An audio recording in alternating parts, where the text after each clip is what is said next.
Assalamualaikum warahmatullahi wabarakatuh. Perkenalkan nama saya Edi Soksa dari kelas 2 EA 24 dengan nomor STM 10.222.642. Jadi pada hari ini saya akan membahas apa itu DBMS dan Relational Database. Masuk yang pertama, DBMS atau Database Management System merupakan perangkat lunak yang digunakan untuk mendefinisikan, mengelola, serta mengontrol akses ke basis data. Terdapat beragam DBMS yang populer dan digunakan secara luas di dunia teknologi. Berikut beberapa contohnya akan saya jelaskan. Yang pertama ada MySQL. Ini sering digunakan dalam aplikasi web dan memiliki reputasi yang baik dalam hal kecepatan dan juga dalam hal kehandalan. Selanjutnya ada Oracle. Ini sering digunakan dalam perusahaan besar untuk memenuhi kebutuhan bisnis yang rumit. Terus ada PostgreSQL. Source yang sangat kuat serta cenderung digunakan dalam lingkungan bisnis. Ini memiliki dukungan yang baik untuk transaksi dan pemrograman yang kompleks. Masuk selanjutnya yaitu Microsoft SQL Server. Merupakan DBMS yang dikembangkan oleh Microsoft dan digunakan secara luas dalam lingkungan berbasis Windows. Ini memiliki integrasi yang baik dengan produk Microsoft lainnya. Selanjutnya ada MongoDB. Ini digunakan untuk mengelola dokumen dalam format JSON dan cocok untuk aplikasi yang membutuhkan fleksibilitas tinggi dalam hal penyimpanan data. Selanjutnya ada Cassandra. DBMS NoSQL dan dirancang untuk menangani data yang sangat besar dan distribusi secara horizontal. Ini cocok untuk aplikasi yang memerlukan skalabilitas tinggi. Nah, kemudian pertanyaannya apa fungsi DBMS? DBMS atau Database Management System memiliki sejumlah fungsi yang sangat penting dalam dunia teknologi dan bisnis. Fungsi-fungsi ini mendukung penyimpanan, pengelolaan, dan akses data yang efisien. Berikut ada beberapa fungsi utama DBMS.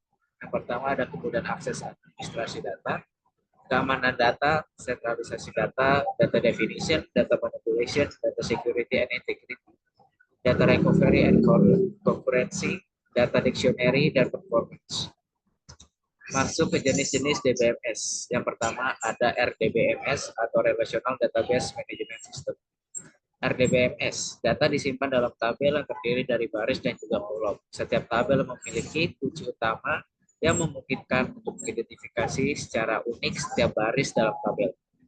Masuk yang kedua, DBMS atau Document Database Management System. Adalah jenis DBMS yang dirancang untuk menyimpan dan mengelola data dalam format dokumen seperti JSON atau BSON. Dalam DBMS, data disimpan dalam bentuk dokumen. Setiap dokumen dapat memiliki atribut yang berbeda dari dokumen. Selanjutnya ada Columnar Database Management System atau CDBMS. Merupakan jenis DBMS yang dirancang khusus untuk analisis data, di mana CDBMS menyimpan data dalam kolom yang membuatnya sangat efisien dalam mengambil data agregat yang sering dibutuhkan dalam analisis data. Selanjutnya masuk ke 4 komponen pokok dari sistem basis data. Yang pertama adalah data itu sendiri. Klasifikasinya terdapat 3, yaitu data tetap atau data yang tidak memiliki perubahan dan tidak dalam kurun waktu yang lama. Selanjutnya ada data tidak tetap atau data yang secara rutin mengalami perubahan. Data yang ketiga adalah data yang bertambah menurut waktu. Merupakan data yang biasanya merupakan bentuknya itu data akumulasi dari kelompok data tetap atau data tidak tetap. Selanjutnya ada hardware atau perangkat keras. Terdiri dari peralatan hardware komputer yang digunakan untuk mengelola sistem basis data. Contohnya antara lain yaitu komputer, memori sekunder online atau hard disk, memori sekunder offline atau hard disk untuk membackup data. Yang D ada media perangkat komunikasi sistem jaring. Yang ketiga ada software atau perangkat lunaknya, yaitu berfungsi sebagai interface atau perantara antara pemakai dengan data fisik pada database. Hal ini dapat berupa yang pertama database management system, yang kedua ada program-program, aplikasi, dan prosedur. Yang terakhir ada user atau pemakainya. Pengguna basis data yang berinteraksi secara langsung dengan basis data melalui program aplikasi, basis data, dan DBMS terbagi menjadi 3 klasifikasi. Yang pertama ada DBA, yaitu Database Administrator, yang membuat basis data dan mengatur akses basis data. Yang kedua ada programmer yang membuat aplikasi basis data yang digunakan oleh DBA. Selanjutnya ada end user atau pemakai akhir yang melakukan penambahan, penghapusan, pengubahan, serta pengaksesan data. Yang selanjutnya kita masuk ke dalam model relational database. Hal ini atau model relational database pertama kali dicetuskan oleh Dr. E.F. Chou di IBM pada tahun 1990 dalam paper dengan judul Relational Model for Large Shared Database, Communications of the ICM, June 1970. Relational data model mempresentasikan data pada database sebagai kumpulan dari relasi-relasi atau relations. Alasan mengapa model relasi diperuntukkan bagi perencanaan basis data. Yang pertama, yang mempunyai piranti komunikasi yang baik antara user dan desainer. Selanjutnya ada model relasional mendefinisikan salah satu kriteria perancangan basis data yang penting, yaitu relasi bentuk normal.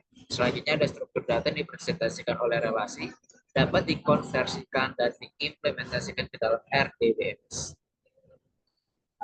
Nah, masuk ke itu relasi. Apa itu relasi? Relasi pertama kali didefinisikan menggunakan teori himpunan.